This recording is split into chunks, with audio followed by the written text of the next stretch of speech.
aquí están de nuevo.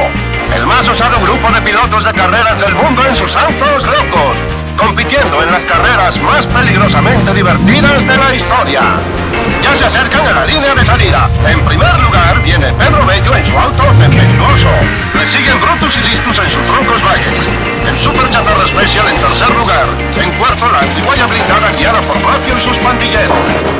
Ahí va ese Super Cerebro, el profesor Rokovich en su auto convertible. Y ahí está la hermosa Venero de Glamour, la encantadora reina del volante.